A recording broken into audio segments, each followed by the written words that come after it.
आकांत सकळ लोकाची आकांत देवदानवाची सकळ सृष्टीची आकांत गौरपुत्र गजानन कौशल्यापुत्र हनुमान अंजनी पुत्र हनुमान कौशल्यापुत्र रघुनंदन जिजाऊ पुत्र शिवराय सई पुत्र संभाजी महाराज की जय।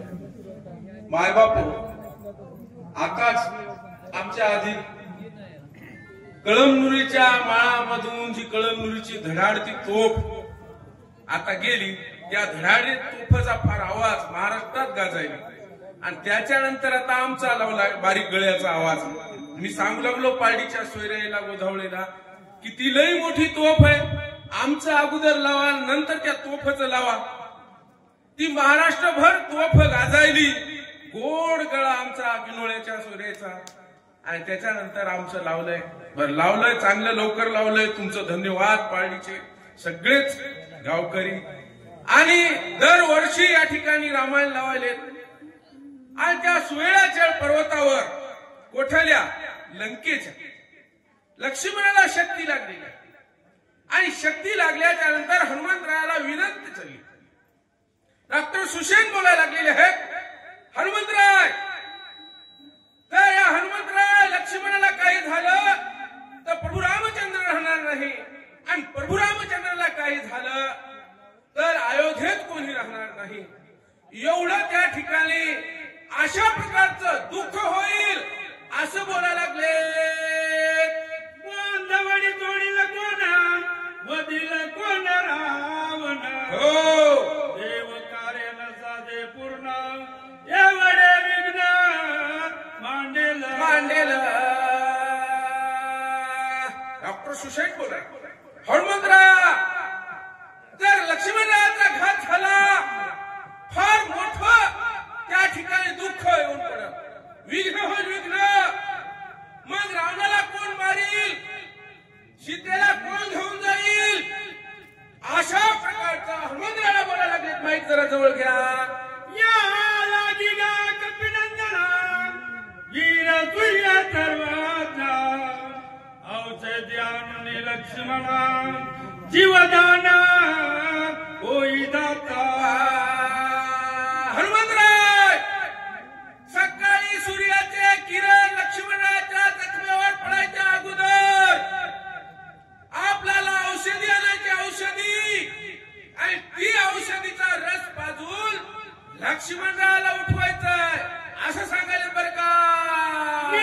काय बोलता अंगदवीर सकळ वानरांचा भार काय कोणिया श्रीरामचंद्र काय उत्तर बोलत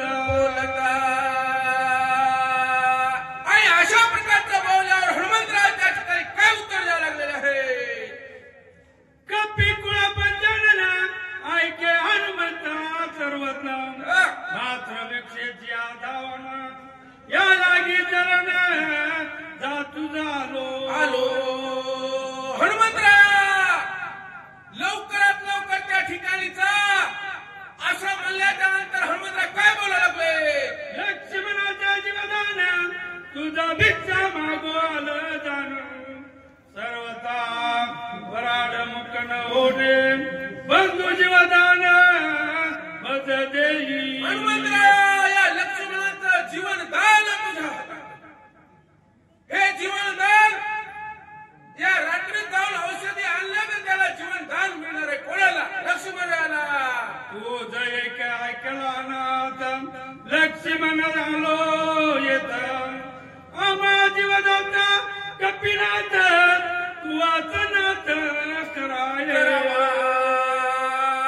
या वानराच्या कुळामधला वीर हनुमंतराया आणि या ठिकाणी आमच्या या लंकेत कोणी नाही आणि तू या ठिकाणी हे औषध लवकर आण बरं काय। वाचलिया लक्ष्मणा आम्ही बंधू दोघे जण वाचवा हनुमंत आपण निश्चय जाण भाग माझी।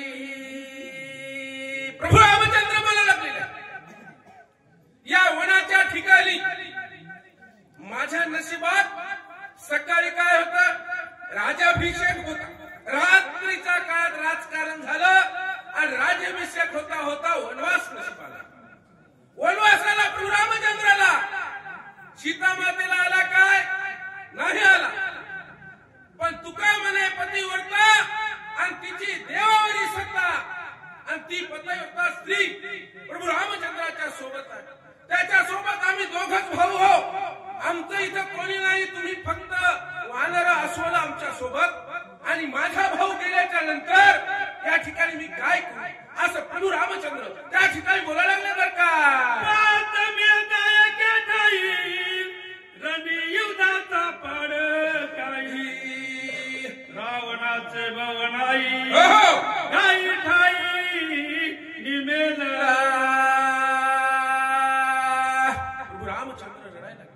लक्ष्मणाला शक्ती लागली, राम लढे धाया धाया.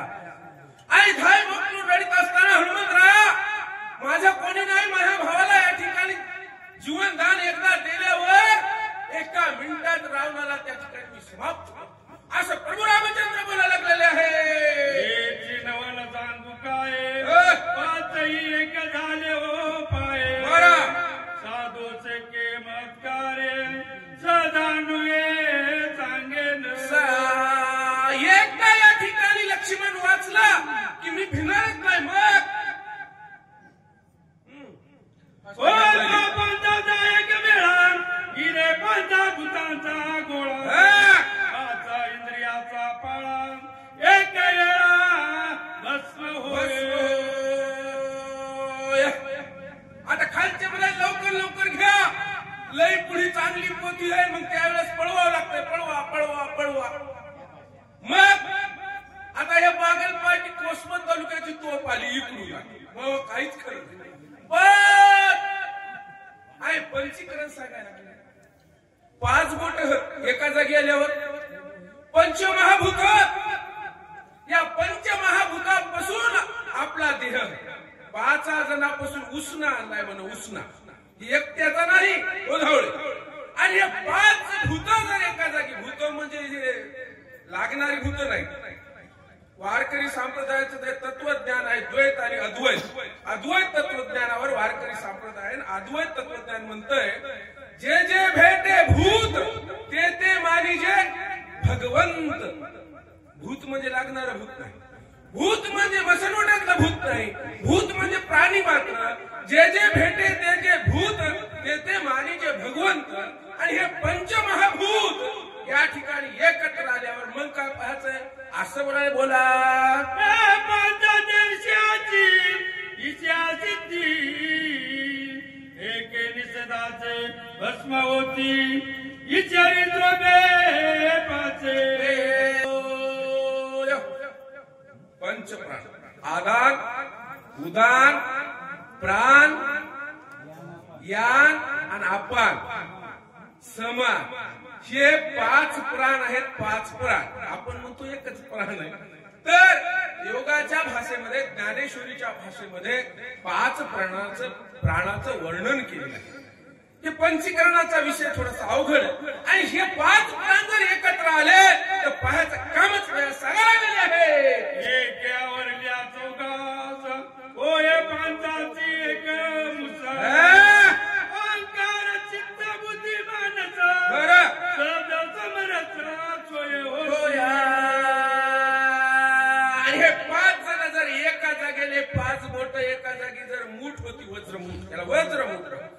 आणि हे 5 प्राण एका जाग्यावर आल्यावर आपल्याला कळी काळाचं भेव नाही असं सांगायला लागले. पंचाची एक प्राण कळी काळात हनोनाता, कायचा काळ नियंता ब्रह्मचा युद्धता आता चढे. 5 प्राण जर एका जागी आली तर ब्रह्मसायुज्यता जी मुक्ती आहे ती मिळणारी आहे. एवढी मोठी शक्ती या पंचप्राणात आहे. बरं काय, जिनो जिनो शिवा शिव पदवी स्वरूप स्वरूप सोय अनुभवी, पूर्ण ब्रह्मत्व ठसावेची पंचाक्य बाई पदायचे. ज्या पंचप्राणाला शिवाला शिवा जागी आणलंय, जीवाला जीवा जागी आणलंय, जीव शिव वेगळा केलाय, जीव हे भोगतय आणि शिव हे या ठिकाणी वेगळा आहे. अशा प्रकारचं हे पंचीकरण सांगायला लागले. या लागी गा कपिनंदना शीघ्र कानी प्राणाये, वाचून बंधू लक्ष्मणा बहु प्रताप राणा काय बोलू बोलू. हनुमंतराया मया भावाला वाच. एका रात्रात जाऊन द्रोणागिरी पर्वत आण, आणि द्रोणागिरी पर्वत आणल्याच्या नंतर मोहा भाऊ वाचत, नाहीतर मोहा भाऊ वाचणार नाही. मोहा भाऊ वाचल्याच्या नंतर मी वाचणार नाही. मी वाचल्यानंतर वाचलं नसलो तर त्या ठिकाणी अयोध्येचे लोक वाचणार नाही. रावण मरणार नाही. देव बंदी शाळेतून सुटणार नाहीत. अशा प्रकारचा त्या ठिकाणी त्याने हनुमंतरायाला बोलायला लागलेले आहे. आईच्या श्रीरामाच्या उत्तर तैसेची दुत्पत्ती समग्र ऐकून आला दे कपिंद्र काय उत्तर बोलते हनुमंतरायाची विनंती. हनुमंतराय आतापर्यंत हाय करणं होय करणं ऐकणं काही उत्तरही देणं आणि असं सगळी विनंती केल्याच्या नंतर आणि मग आता अवधान एक वेळ दिजे मग सर्व सुखाशी पात्र होईल हे प्रतिज्ञा उत्तर माझे उघडे ऐका. अवधान ते ऐका बाबा हो, रामकथा ऐका, हनुमंतराय ऐका हो, तुम्ही काहीतरी बोला सांगा. हनुमंतराय काय बोलायला लागले.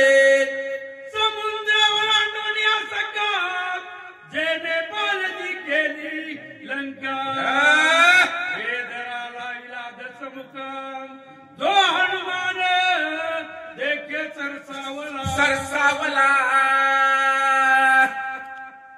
की साधा माणूस मनोजवम मारुतुल्य वेगम जितेंद्रियम बुद्धिमता वरिष्ठम वातात बलवान मुख्य उदम श्रीरामदूतम शरणम. मनाच्या वेगाने जाणाऱ्या हनुमंतरा लवकर जा, लवकर जाऊन दिव्य शक्ती आण. साधा माणूस आहे काय, लंका शोधली, सीता माता शोधली आणि त्या शोधल्यामुळे रावणाला हादरा बसलाय, रावण चल चल कापायलाय. असा हनुमंतरा काय बोलायला. कुंडली वर्गा विठ्ठल सिद्धार्थदेव तुकाराम पंढरीनाथ भगवान माऊली ज्ञानेश्वर विसांबर महाराज की जय. यानंतर येणारे वाचक